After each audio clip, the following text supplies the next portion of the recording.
Hello and welcome to another episode of Pakistonomy. My name is Uzair, and this week we're going to go back to our series on the US-China rivalry and how that is reshaping, influencing foreign policy around the world.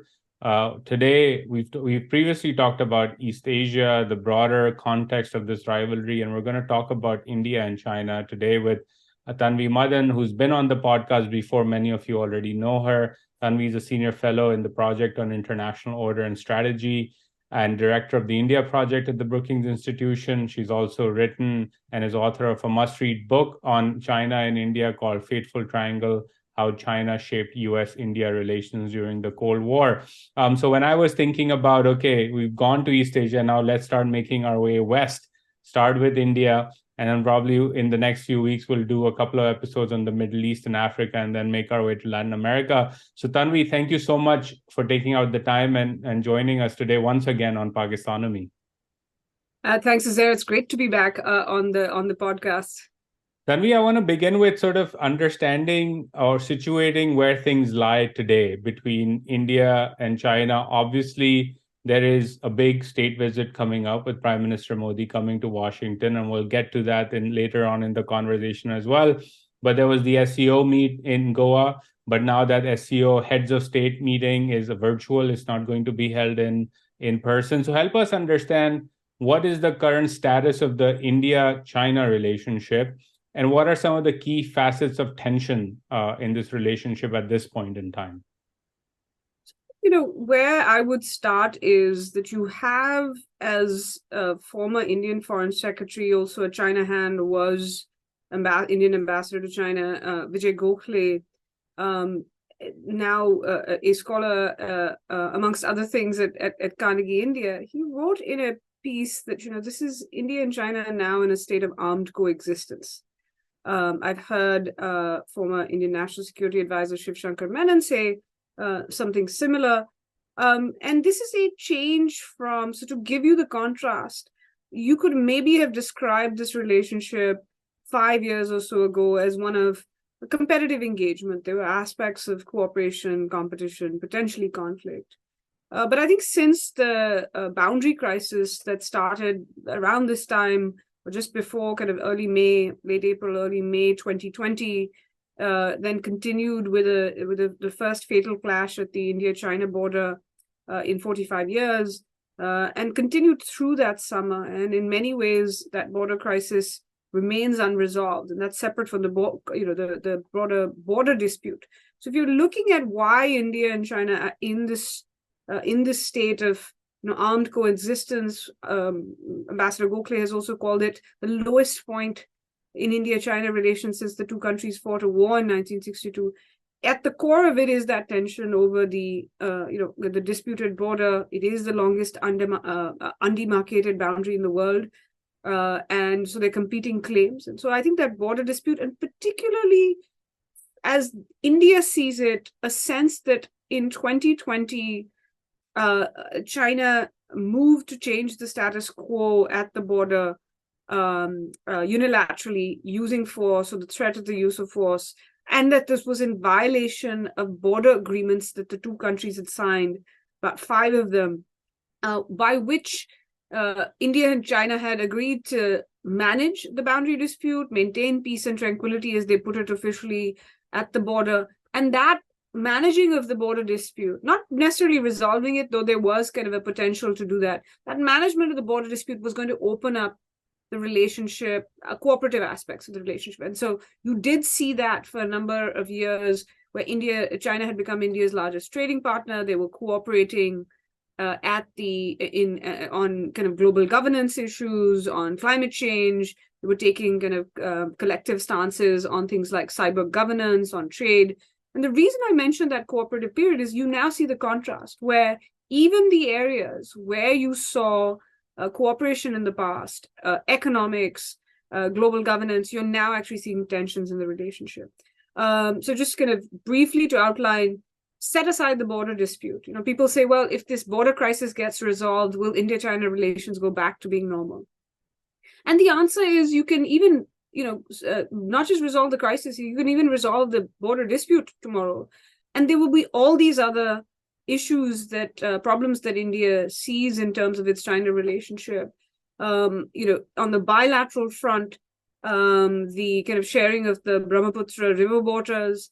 There's the issue from China's perspective of Tibet and the presence of the Dalai Lama and Tibetan refugees.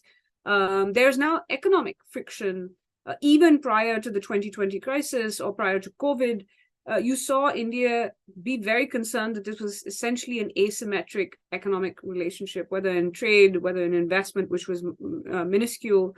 India's large trade deficit. Investment was not that high, but to the extent that it was mostly Chinese investment into India. Not that much market access for Indian companies. So actually, a lot of the similar complaints that the US had about China, the lack of reciprocity, you saw that in kind of economic ties. And then beyond the bilateral differences in the kind of India-China relationship, you saw India on the regional side, India having concerns with longstanding concerns about China's close relationship with Pakistan. But more recently, about the last 20, 25, I'd say about 20 years, Indian concerns about China's growing economic engagement and then strategic and political influence in its other neighbors as well. And not just in its, kind of territorial neighborhood, but maritime neighborhood as well. So as the PLAN starts coming into the Indian Ocean, concerns about whether China would follow the rules of the road there. And what kind of, was it actually using its influence in, say, Sri Lanka to say to Sri Lanka, make choices that benefit China and actually make choices against Indian interests in some ways. So you saw regional differences. And for China, the difference was that it was concerned about India engaging with China's rivals, whether that was with Vietnam, whether that was with Japan, with Australia, and particularly with the US. And then finally, even on the global stage, where you had seen India and China, as I said, cooperate, you've seen now whether it's differences over, unsustainable debt, for instance, or India complaining or seeing China as the country that is essentially blocking India's membership of the Nuclear Suppliers Group, of the UN Security Council, if reform was ever done there. So I think this essential view in India that on the global stage, China has been trying to actually block India's rise or its membership in organizations. So I think you largely see a relationship today that is much more characterized that over kind of competition rather than that cooperative dimension. And particularly since 2020, I think you've seen India take a much more competitive posture at the border in terms of bolstering its military presence, redeploying in some cases troops even from Pakistan or counterinsurgency duties. You've seen India, double down on some of these economic restrictions that they've placed on Chinese activities in the country, and not just in the economic or technology sectors, but even in kind of social, academic sort of exchange sectors. And then finally, India really doubling down on its partnerships with like-minded countries who want to balance China, like the US, like Australia, others, Japan, both bilaterally and with the Quad. So I think, and that in turn upsets China. So I think you're seeing now a relationship that is characterized more by friction than kind of that sense of partnerships. There was a little bit of an Asia for Asians element about 20 years ago, and now you really don't see those aspects in the India-China relationship. One of the things you said that was quite interesting in there, right, was this issue around debt. Obviously, that in Sri Lanka was a big flashpoint. Today in Pakistan, it's a big flashpoint. And across the global south, there has been this issue about a debt overhang, and much of this has been Chinese debt, in the sense that China has been funding significant infrastructure projects around the world. But India now, through the G20 and other mechanisms, even when during the spring meeting here in DC, and where the World Bank and the IMF, there were conversations with the Secretary of Treasury, Janet Yellen, about debt relief for countries and reforming the common policy framework, etc. How have you seen that evolve on the Indian side in terms of a diplomatic tool, right? And the reason why I ask this is because that to me stands out as a big shift, not only in terms of India's this friction that's out there that annoys China across the board, but the fact that global South countries now are looking at India in terms of saying, okay, here is a country diplomatically that might be more of an ally in terms of getting us access to debt relief and reform in the Bretton Woods system, because now we're stuck with Chinese debt. How have you seen that evolution play out, and what's your view on that? So I think in some ways, I mean, the specific Indian concern about this issue really came from, particularly in, I think in India's own neighborhood. I think Sri Lanka, Maldives. I think with Pakistan, it was more that it was broadening a relationship that earlier had been largely political and military, military. But one of the reasons India never kind of formally endorsed Belt and Road Initiative was because of the China-Pakistan Economic Corridor. So I think there was less this concern about debt, but broadly, I think for India, the evolution comes in, on the one hand, saying, look, infrastructure development is a good thing. India actually shared with China this sense, as did a lot of the global South, that the kind of bank fund, the kind of Washington consensus sort of didn't have a place for development projects that were necessary or came with conditionalities that countries can meet. They came with their own strings attached, or they weren't funding projects that were actually necessary, or countries didn't have access to a particular kind of development financing. So it comes from a place that has changed, because earlier India, China had a common sense. In fact, were seeking together larger seats on kind of in global economic governance organization, saying we would represent these voices. And so I think initially it's also why India is the second largest, I think it still is the second largest shareholder of the Asian Infrastructure Investment Bank, or together, there's the new development bank that BRICS has. So there is, I think, this aspect where India and China do agree about the need for this financing more broadly. I think what India has actually been concerned about, and where the shift has come, is in how it sees particularly that, a lot of this funding that China is engaging in is for, and it's not grants, it's loans. It's not loans at good terms. It's the lack of transparency, which is not the case about AIIB funding, for example. Those the terms are pretty transparent. It functions like a multilateral development bank. So the concern about transparency in particular, the concern that India has about financial sustainability, and we're now seeing the impact of that in Sri Lanka pretty starkly. And so I think there's the stability aspect of it that India is concerned about in its neighborhood. But there is, beyond kind of the economic fallout, I think there is underlying, at least for India in terms of that debt sustainability conversation, the fact that it bring strategic and political influence for China. And the sense has been, particularly, I think and even potentially military influence in terms of posture, ports, access to territory. And I think, the Hambantota example is often cited by many as, kind of encapsulating that. Some will argue, it's exaggerated, but nonetheless, it had the sense of seeming like this very real reflection of the concerns that this wasn't just economic engagement. It was going to come with political, military, strategic influence. So I think in some ways, India's concerns about this debt sustainability might be slightly different than some countries in the global South who are essentially worried about the sustainability argument. I think many of these countries around the world see now India leading some of these discussions with France in some cases, but even in bringing it up at the G20 as an opportunity. But I don't think this necessarily means they will side with India or that they will reject further Chinese financing. I think, like India did in the Cold War, they will remain non-aligned, but they will use India-China competition or US-China competition to try to extract benefits, which will include restructuring debt, repayments and things like that, where they will see that that they have in this opening, which they might not have had otherwise. And I think what India and other kind of creditors will try to see, but also other countries who are worried about this debt situation, they don't want to be in a situation, but yes, they want to help these countries in the global South out, want to make sure that their economies don't collapse, particularly economies that have been under pressure following the Russian invasion of Ukraine and the fallout of that.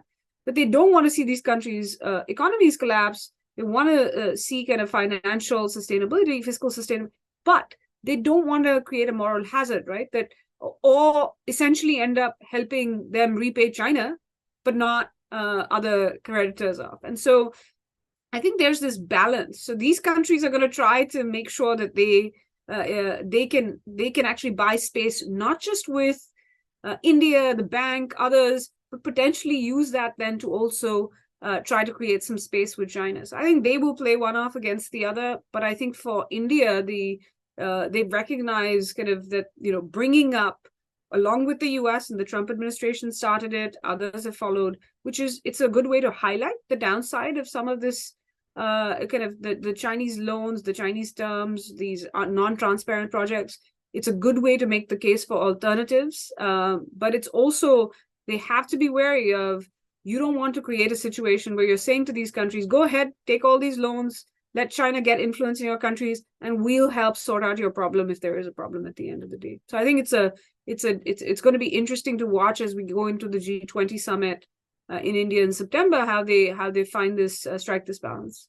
Yeah, I think it's going to be fascinating. And just to add to what you said, right, the other thing in my view has been that if you're a middle or small power in this emerging competitive environment, and if you get your strategy right, you can actually get the best of both worlds, right? You can really turbocharge your own developmental achievements on the back of playing all of these sides because they want you in their camp, and you don't have to be. You can get the best terms. And one of the things that so far, I think, a fair criticism of even the United States has been that it's not putting as much sort of alternative dollars on the table for these infrastructure and economic development needs as the Chinese are. And that leads to a question of, okay, are you really serious about meeting our needs or not? And I think that's where Washington, for example, has to up its game.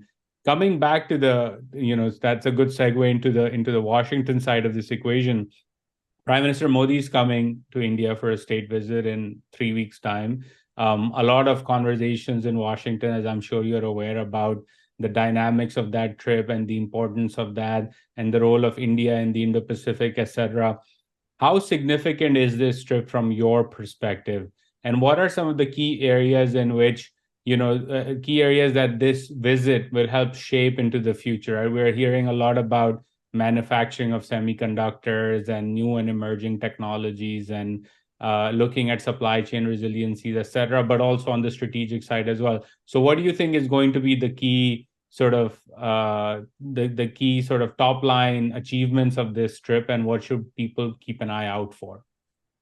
So I think, as with any state visit, a lot of the kind of the significance is the symbolism. And sometimes, that's a bit of a cliche and it's dismissed, but this is only the third state visit of the Biden administration. The first two were France and South Korea. I think there was some reports, and I think the president might have said that there will be one by Australia. So in the future, and so this tells you in terms of how the significance is not just kind of, oh yes, it's a state visit, but the category in which the U.S. puts India as a kind of a not just a yet another partner, but and not an ally, obviously, but kind of a significant strategic partner with which it shares, with which there is strategic convergence, not on everything, not total agreement, but alignment on some key issues, including China in many ways. And so I think you see within that broader ambit, highlighting kind of how far I suspect the U.S.-India relations have come. I mean, one thing as we think about this visit is there's often, when we're thinking about how do you measure this relationship, there is a tendency, it's natural to some extent here in the U.S. that, we compare it to allies. India is not an ally, so how do you compare it? But India is not going, because it's not an ally, it's hard to compare it to what Australia does or what Japan will do, or the UK and others. To me, the metric that I often use is how much it's changed over time, because India and the US in some ways are, it's a unique relationship of two countries that essentially see themselves as exceptional, and therefore the relationship has almost followed an exceptional track. And so for me, I look back, and 25 years ago is when the US imposed sanctions on India because of the nuclear tests, on Pakistan as well, of course. But if you look at where we are today, where, the issues you talked about will be featured, things like close part of this initiative on critical and emerging technologies that the two national security councils are helping lead is about advanced technology, commercial and defense, and actually comes at the very issues that those sanctions imposed touch, which is things like export controls, technology collaboration, tech transfer, knowledge transfer. And so I think what you're going to see along with the significance of a state visit itself, only the third of also for an Indian prime minister, you're going to see some pretty specific emphasis on this whole dimension of the technology area, innovation and technology more broadly. I think you will see an emphasis on talking about regional security discussions and the work that the two countries are doing in the Indo-Pacific in terms of peace and stability in the area. China might not be mentioned by name, but it's underlying that, this is a partnership in part to provide alternatives, to ensure rules-based order, to be a balance, shape a favorable balanced power as a rising China takes certain actions that both countries don't see. So I think you'll see kind of this, this regional security dimension that will be highlighted. Some of the, even on, the global security side, I think you'll see some, these things as Uzair, I call it action forcing events, where when these visits happen, you need to give deliverables, another very DC term. And so I think you'll see some of these. In a way, if I may interrupt you, it also adds a bit of urgency on the bureaucratic side in South Asian bureaucracies to get stuff done that otherwise would not happen because of the symbolism, right? That's where symbolism matters. You need the long list of achievements that your prime minister or president can talk about. Yeah, and in this case, as most folks will say, it's two bureaucracies, both not just the Indian bureaucracy, but the U.S. bureaucracy that isn't necessarily used to dealing with this kind of country, or hasn't been for decades. So I think there have been some reports that they're trying to get this kind of offer from General Electric to kind of co-produce an engine in India. That would be pretty significant, partly because this has been kind of the holy grail of US-India, this kind of an engine for a fighter. They've been talking about it since the 50s or 60s, so it's been an aspiration. Which again, for the audience, people think, it's engine as an engine. No, engines are not just engines, especially jet engines are very sophisticated, very complex, and there's a lot of controls of the technology and the knowledge, as you were alluding to. And to this day, even though China's caught up on the manufacturing side, GE jet engines are considered the best in class in the world, and they're very sophisticated and protected technologies underlying those. So it's a big deal if that does move forward. Yeah, and I mean, as you said, there's so few countries who do this. The China-Pakistan joint fighter, for example, has a Russian engine. And so for the reason that, even China hasn't kind of quite mastered the art as much as it's done a lot in terms of military modernization and advanced technology.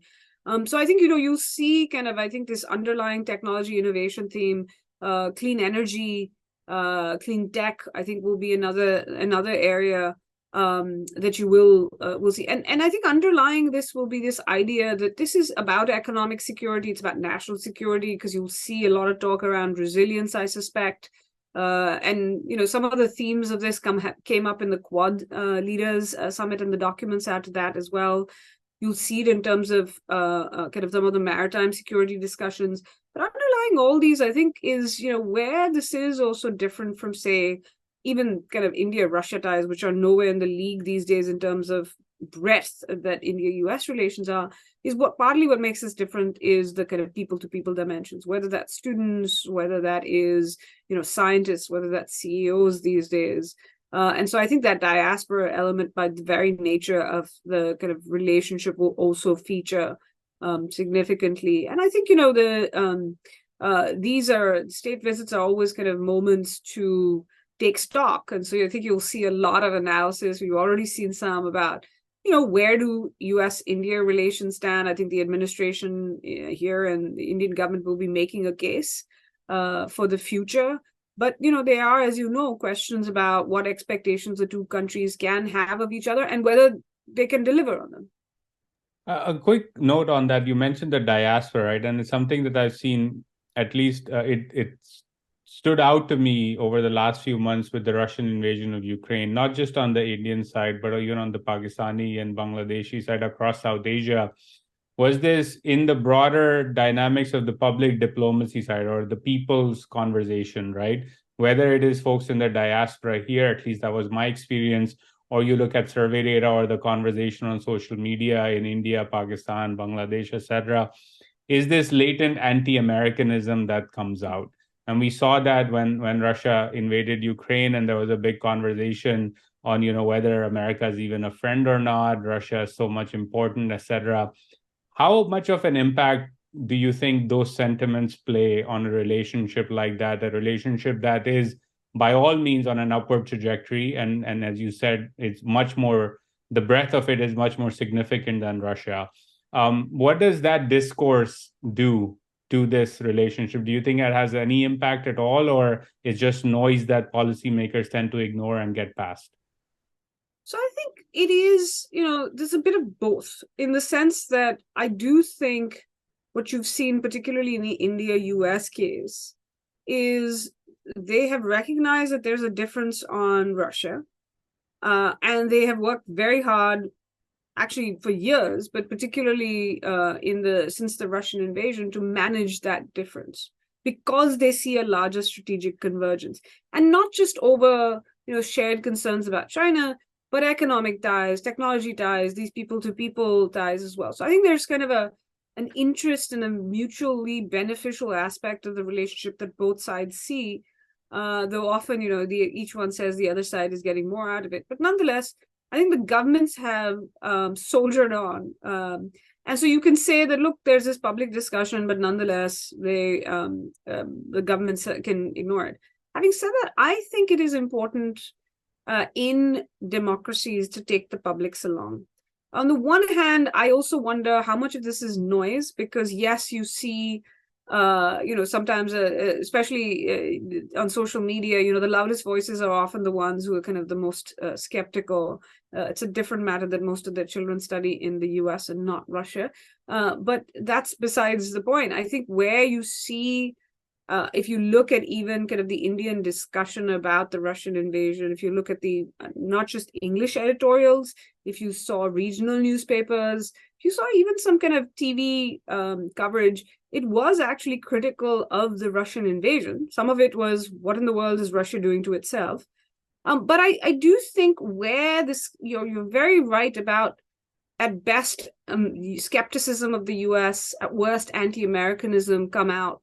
Where a large litany of things, some of which it's not about the US, it's often about kind of Europe or kind of imperialism, which gets put on to the US, or saying, look, the US is being hypocritical about it. All these things come out.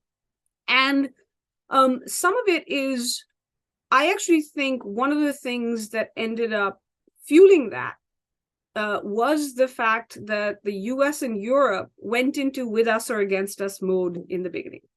And the way I think about it is, in the West, we made the Russian invasion, somehow ended up with the global South, making the Russian invasion about us and not what Russia did, by going to these countries and saying, you're being immoral because you are not seeing things the way we are. And so I don't think that was the best way to approach countries that disagree or don't have the same opinion. That, to me, is what led to some of the skepticism. Let's also be clear, China and Russia are actively fueling this as well, but underlying that, there is this kind of sense. So to me, this exists in the Indian strategic community, some of it for very real reasons. There is this sense of the US in the past being unreliable, sanctioning India. As I said, that was just a couple of decades ago. But I think the governments are trying to get beyond that. And if you look at public polling in India, despite all this kind of these voices in the strategic community, and sometimes within government as well, where it does shape debates, including who you buy your weapons from, you still hear this in India. Oh, the French will be more reliable. They're not going to sanction us. So that is still there. That's the US skepticism that I think should be of more concern and will have more impact. But I think in the strategic community, some of it is the fact that it does help shape public debate. I think what in the US needs to be done is not add to that, add fuel to that, but find ways of dealing with and talking to a broader public. The Indian public itself, to me, I think is not as US skeptic as social media would reflect. And you see this in polling. You see this in some polling that's been done in India. Polling is always a bit iffy, but I think you largely see it in terms of how people engage, where they're sending their kids to study, where they actually want to come. Why are the visa lines in India so long? Not just because there are not enough visa officers, because the demand is very, very high. So I think the skepticism is there. I think to some extent it's natural from two countries whose re-engagement is quite recent. But I do think it is something that should not be ignored. And I think so the US needs to do its part by not going into this with us or against us mode. I think the Indian government needs to do its part by not fueling this foreign hand issue, that, this anti-Western thing where they're saying that, the West is somehow out to kind of keep India down, which is really not the case. And you see this both in the state visit and, even President Macron in France kind of hosting Prime Minister Modi. So I think, I don't think publics should be ignored in democracies, because I think they need to be taken along. I think Prime Minister Modi, who does think about public opinion a lot, the fact that he has taken certain moves with the US that previous folks had said were red lines, I think he recognizes the Indian public isn't as anti-American as some people would assume.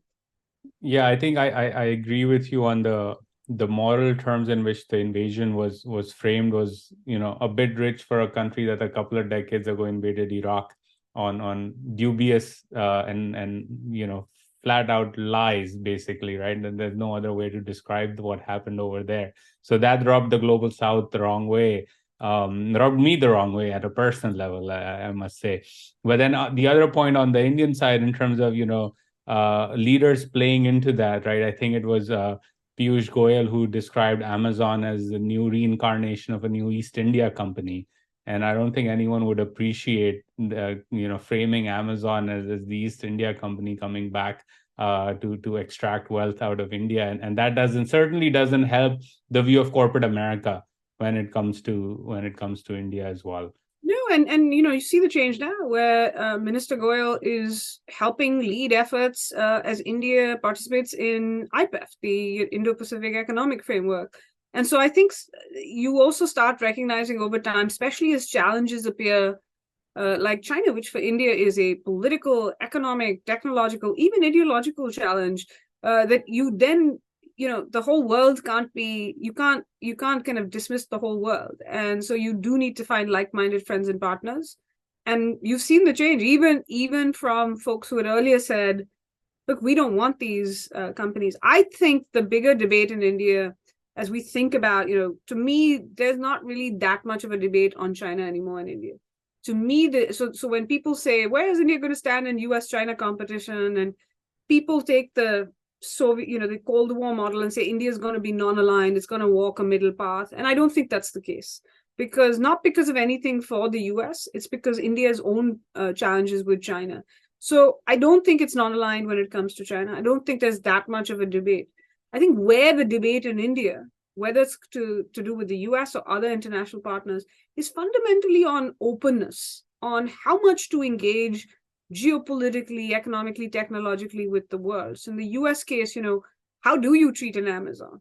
How open do you want to be to an Amazon? What does self-reliance mean? Does it mean self-sufficiency, or does it mean diversification, right? Does it mean resilience?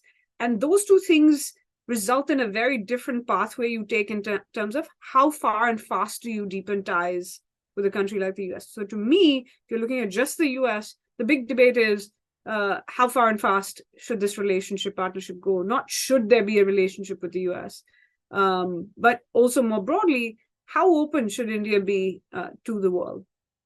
If we look east now in terms of India's strategy, right? Prime Minister Modi was just in Australia as well. You talked about sort of, the United States having state visits on the South Korean side, etc. And India has made a big effort to engage, starting with, Prime Minister Shinzo Abe and Prime Minister Modi getting along really closely and, having this bond, and Japan playing a key role even now in terms of trying to, get the global south to be on the western side of the Russian invasion, even at this point. Australia, obviously, I mentioned there's South Korea, Vietnam outreach as well.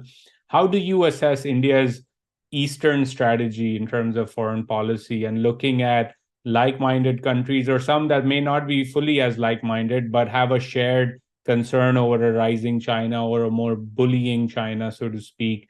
What do you think India is getting right, and what do you think it needs to do a bit more of on the eastern side to keep East Asia on its side as well in terms of this emerging rivalry with China?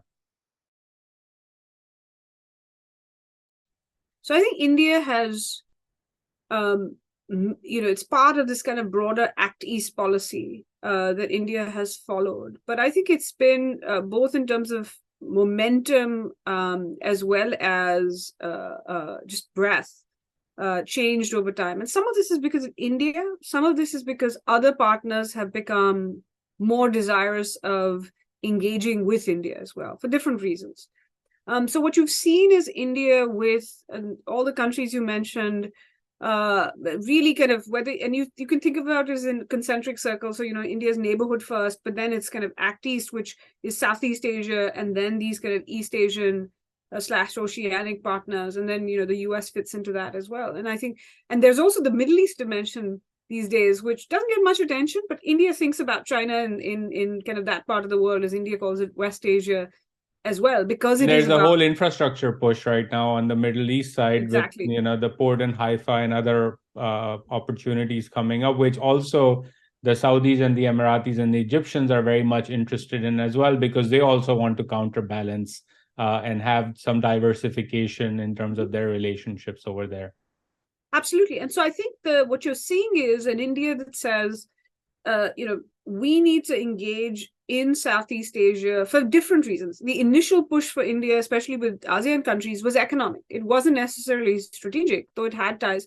But you're now seeing India in, the last couple of decades also, and particularly the last decade and a half, I think about the kind of defense, the technology dimensions as well. So particularly Singapore, Vietnam, have been and Indonesia have been countries that India has engaged with. Now you're seeing India even, for example, striking a deal to sell the BrahMos missiles that were co-developed and co-produced with the Russians to the Philippines, which wasn't a country that India traditionally engaged with on the defense side that much. It was partly seen because it was seen as an American ally.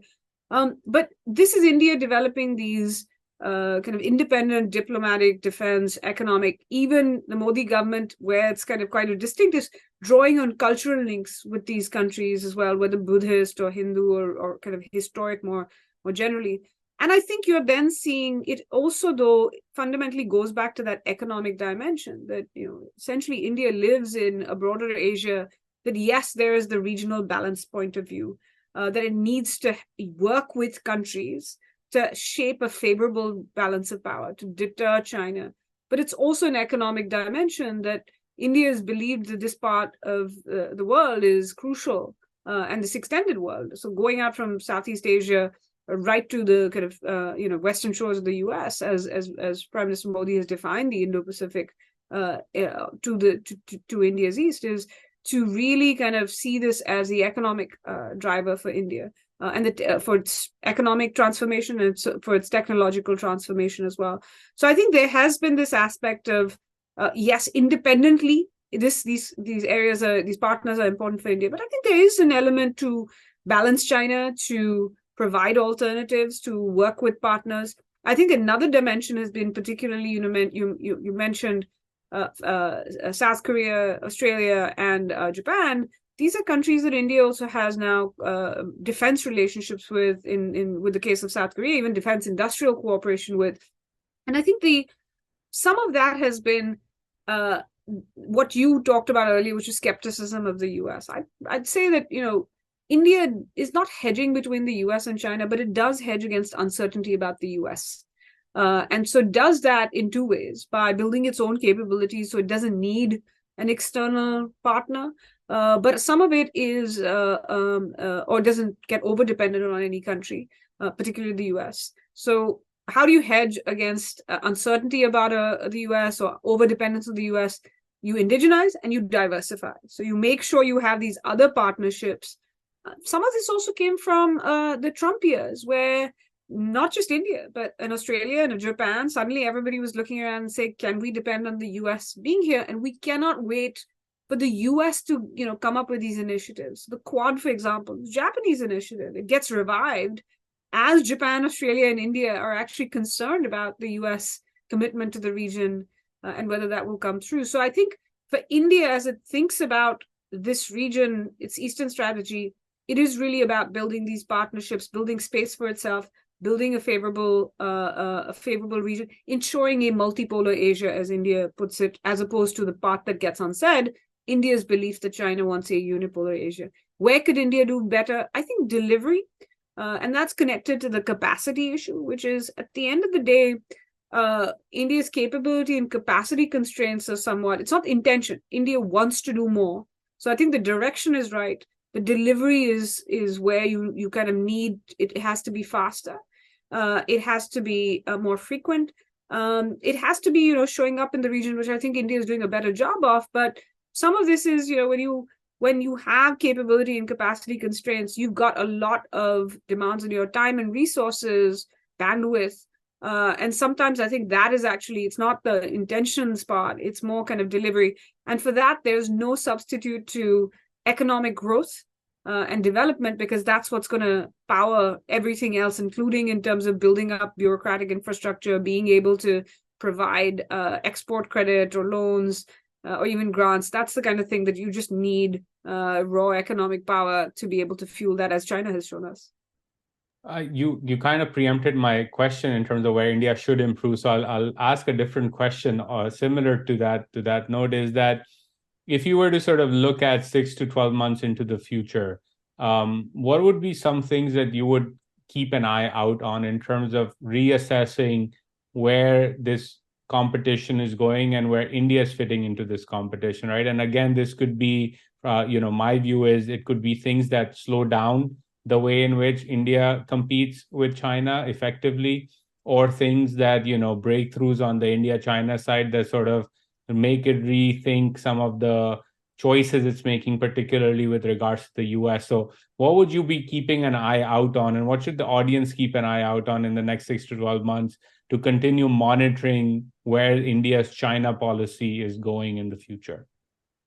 So I think the topmost thing one has to say is the border. And does the border crisis get stabilized, or it hasn't? I think you mentioned the potential stabilization, but what if it escalates?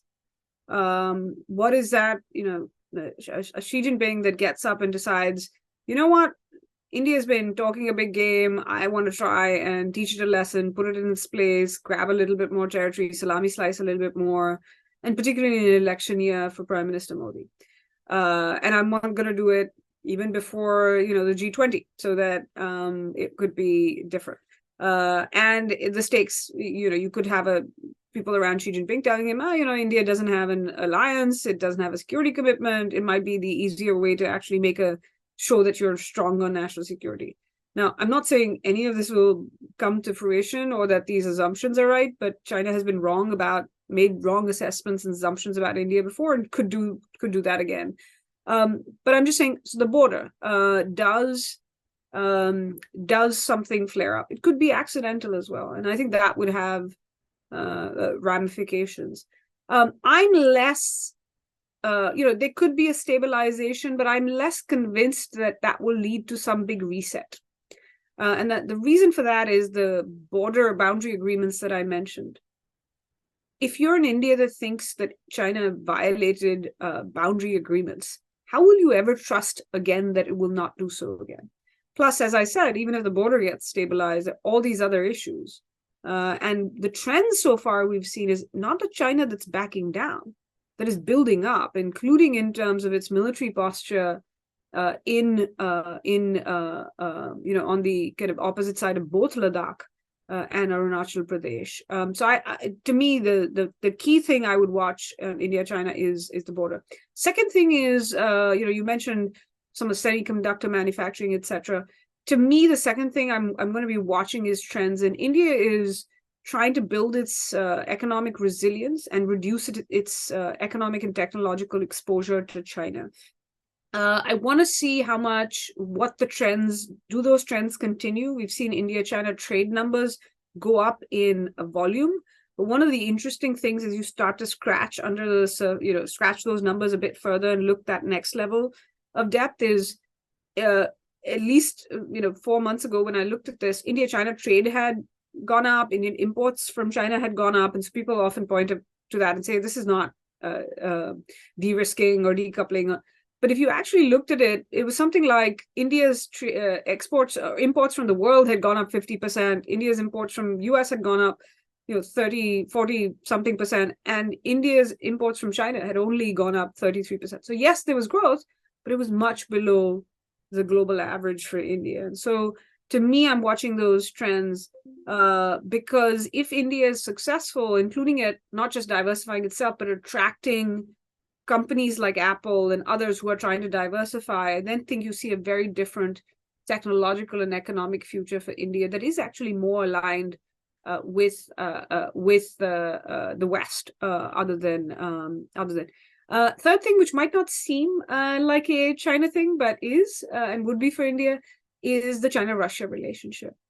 I would particularly see over the next 6 to 12 months the China-Russia dynamics at the G20 summit, particularly if both Xi Jinping and Vladimir Putin go in September for the summit in Delhi.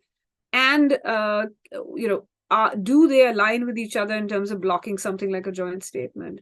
Or are there other steps in the China-Russia relationship which really spark concerns in India about its own relationships and what Russia might do in an India-China crisis?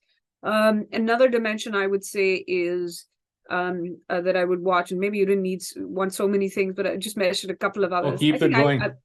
I would mention it's an election year in India, as you know, so at least we're in that phase where we're within a year of an Indian election. How does this play in? How does the China factor play in an election, in which, if anything, the opposition has been criticizing the government for being not strong enough in China? And so, whether there's a border crisis or not, how does that play? And what does that do to the Indian government's space? And then finally, the thing I think I would watch is not just other contingencies in terms of how India would react to a crisis of some sort in the Western Pacific or the South China Sea, but more broadly, where are the spaces in terms of, as India seeks to balance China with other partners? People will often say India won't do this with the US in the defense and security terms. And then 2 years later, we see India actually doing something like that. So what are those things going to be? What are they? Are we going to see limits that India will say that I can't do with you on China? Or are we going to continue to see in the 6 to 12 months, India continue to say, look, if this is in my kind of strategic interest to do it, these things that were seen as taboos, I'm actually going to actually make them more see them as inhibitions and kind of get over them and do things with, whether it's Australia, whether it's Japan, whether it's France, whether it is the UK or the US, or in terms of the Quad. I think that last point is so important, right? And I'll go back to something you said earlier, which is a lot of analysts apply the old Cold War framework and work off of that being the anchor, right? And if you have the old Cold War framework as the anchor, then what are considered taboos today will never get violated, so to speak, because that holds true. But in a new framework where there is convergence, and I would add to your point, there's convergence not only with the United States, but with China, Australia, and South Korea, the diversifying partners for the Indians. If they're also aligned on that, then it's that much easier to get over that old taboo and say, you know what, it's a brave new world, and we're going to do things that 20 years ago were not seem possible for us because it's different now. And I think a lot of people that look at what decisions India may or may not make continue to apply that old framework and are unwilling to loosen it up a bit to understand that there is a different set of choices being made at this point in time, primarily because the strategies, not applicable anymore from the Cold War. So I fully agree with you on that. And before I let you go, this has been fascinating as always. Always a pleasure talking to you, Tanvi, both on the podcast and in person whenever we meet in Washington. But before I let you go, I see there's a library behind you, and I always ask my guests this question. So, what are 2 or 3 books you would recommend to the audience? I'm always glad you asked this question because I learn a lot from listening to your kind of folks who are on the podcast, who their recommendations, and I often read those books. So I'm glad you ask it. I'm going to suggest, because I've been on before, so the standard things that I usually recommend, I won't. I will recommend a few books of China watchers in India, who so on kind of the India-China relationship, 2 who are officials, 2 who have been journalists and who have written books. One is Ambassador Shams Saran, who was former foreign secretary, also a China hand, and as foreign secretary used to engage on as a special representative in the India-China talks. Written about how China sees India. And this is kind of, I think, his latest book. Relatedly, a little different angle, but Ambassador Vijay Gokhale, who I'd mentioned earlier, has written The Long Game on how China negotiates with India. And I think these 2 are also important because, yes, there's strategic convergence that India has with Japan, with the U.S., with Australia and China, but you also see there's certain places that there are differences. And so I think in these books you'll see partly how India's China hands have seen China in different ways or in similar ways to those views in the West, and also how where the differences have been in terms of their views and perceptions vis-a-vis China that from kind of other partners. So I think those 2 books from officials. I think the 2 journalists one is Pallavi Iyer, who's written a book called Smoke and Mirrors, and she was based in China, and so it's about kind of perceptions as much and her experience there. And then Anant Krishnan's India's China Challenge, and he's been there more recently than Pallavi, but I think both their books also show you the change over time. It's looking at it from kind of a journalist, but also analytical point of view. This India-China relationship, and Anant, as some of your listeners might know, was in China till very recently, and then is one of the excellent journalists, Indian journalists there. Been there a long time, and his book will show to those readers who read it just his expertise on it. He's a Mandarin speaker as well. He's sadly one of the journalists whose visas have not been, or he has not been allowed back into China. So I think it'll be actually a loss for not just India but China as well, because I think he's very good at explaining China to an Indian audience. Yeah, I think it's a shame that I read that story, and for the audience who may not have caught up to it, they may want to take a look at that story on the visa issue. And it's a shame, I think, when countries cut off visas to journalists, members of civil society, businesses, then... Sorry, it was on my end. So what happened today was we had a contractor hit a cable on our alley, and we've had some issues. But I got you towards the end, and I'll pause for 3 seconds and then conclude, if that's okay. Sure. Do you want me to? I got all of the books. Okay, I got great. all of them. Yeah. So Tanvi, thanks for those book recommendations. And I was going to say your books on the journalist parts, and for those in the audience who haven't caught up with the issue around visas, as you were alluding to, they should read it. And for me, it's a shame, I think, when countries cut off visa access to journalists, members of civil society, cultural icons, etc., you just lose that connectivity and that ability to engage with and understand another country. And India and China are 2 big countries, and when you cut off access to journalists, you just make it that much easier, I think, to get into an escalatory fight that perhaps may not have happened had there been more connect and human connectivity, right? So hopefully that gets resolved. But thank you for your time. Thank you for the book recommendations, and always a pleasure having you on the podcast. Thanks, Uzair.